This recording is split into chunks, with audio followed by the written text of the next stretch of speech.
ఒక డాక్టర్ కొడుకు డాక్టర్ అవ్వగలుగుతున్నాడు, ఒక ఇంజనీర్ కొడుకు ఇంజనీర్ అవ్వగలుగుతున్నాడు, ఒక టీచర్ కొడుకు టీచర్ అవ్వగలుగుతున్నాడు, ఒక ముఖ్యమంత్రి కొడుకు ముఖ్యమంత్రి అవ్వగలుగుతున్నాడు.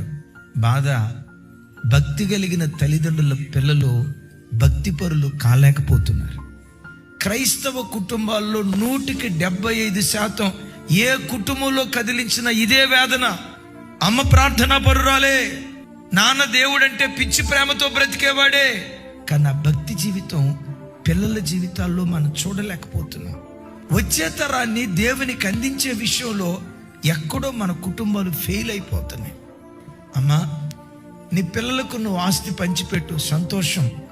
నీ ఆస్తిని పంచిపెట్టిన దానికంటే నీ భక్తి జీవితాన్ని పంచిపెట్టే తల్లిగా నువ్వు బ్రతకాలి.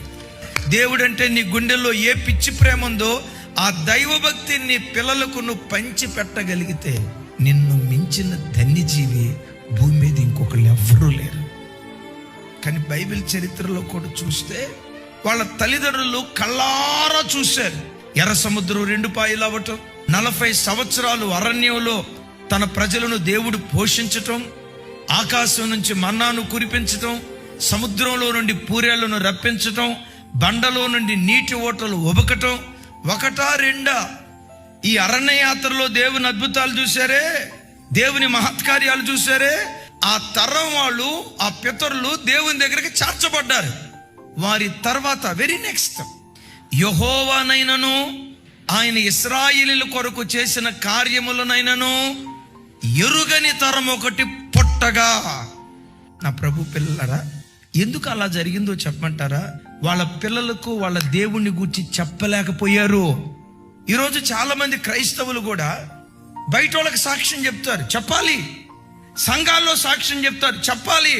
వాటన్నిటికి మించి తల్లి, నీ కడుపును పుట్టిన నీ పిల్లలకు యెహోవా పరాక్రమ కార్యాలు పదే నువ్వు తెలియజెప్తూ ఉండాలి.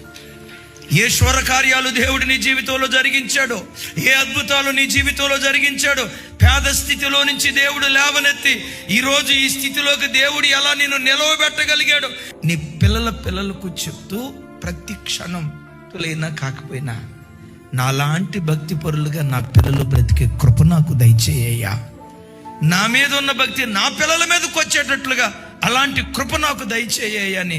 అమ్మా, అయ్యా, నీవు సిద్ధపడటం కాదు, నువ్వు దేవుని కొరకు బ్రతకటం కాదు, రాబోయే తరాన్ని దేవుని కొరకు నువ్వు బ్రతికించాలి. రాబో తరాన్ని దేవుని కొరకు మనం సిద్ధపరిచేటువంటి వారిగా ఉండాలి. యేసయ్యకు మహిమ కలుగును గాక.